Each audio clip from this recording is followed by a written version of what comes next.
Screen पर जब छावा का औरंगजेब या धुरंधर का रहमान डकैत आया तो बाकी सब उसकी परछाई का हिस्सा।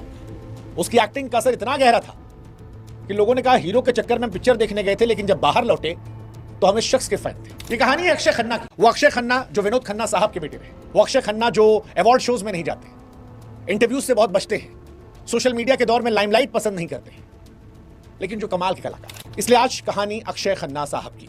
28 मार्च 1975 अक्षय खन्ना एक ऐसे परिवार में पैदा हुए जहां चमक दमक थी, लेकिन अंदर गहरी दरार थी। उनके father larger than life hero superstar Vinod Khanna साहब, लेकिन जब अक्षय केवल 5 साल के थे तब घर बिखर गया। विनोद खन्ना ओशो के आश्रम में गए और फिर मां ने दोनों बेटों को संभाला। परिवार टूटने के चलते अक्षय खन्ना के अंदर एक स्थायी शांति या कहें कि खामोशी आ गई। वे लोगों की गिनती ज्यादा उनके चेहरे पड़ते थे, बात से ज्यादा खामोशियां सुनते थे और दुनिया को देखने का उनका तरीका उतना ही गहरा था जितना बाद में उनका बना। स्कूल से लेकर कॉलेज तक अक्षय किताबों में कम, जिंदगी में ज्यादा सीखते रहे। कॉलेज बीच में छोड़ा, मानो जैसे दिल कह रहा हो कि असली रास्ता किताबों में नहीं, कैमरों की लाइट में लिखा है। हालांकि उनका फिल्मी करियर जो है पिता के एक्टर होने के बावजूद उनकी मर्जी शुरू, क्योंकि फादर विनोद खन्ना नहीं चाहते थे कि वो एक्टर बने। विनोद खन्ना चाहते थे कि छोड़ दो, बहुत अनिश्चितताओं वाली इंडस्ट्री है, लेकिन अक्षय माने नहीं, जिद कर बैठे।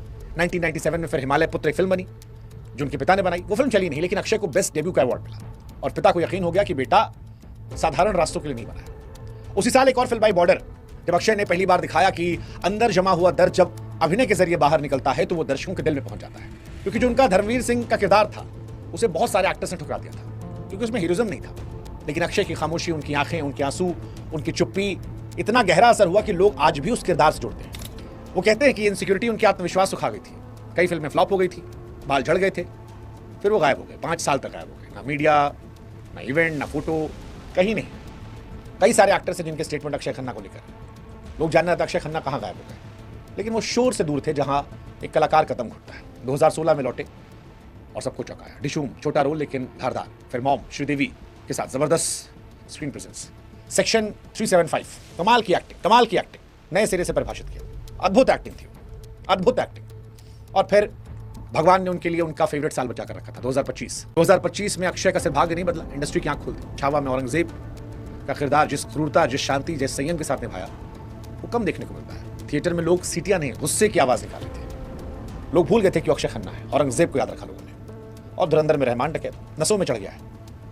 फिल्म कमा रही है, जबरदस्त। अक्षय 2025 के ओपनर और फिनिशर बन गए हैं। आमतौर पर बड़े हीरोज के बारे में चर्चा होती है। उनका गाना जो है जबरदस्त वायरल है, और मजे की बात कि डांस स्टेप जो है वो उन्होंने खुद कोरियोग्राफ किया।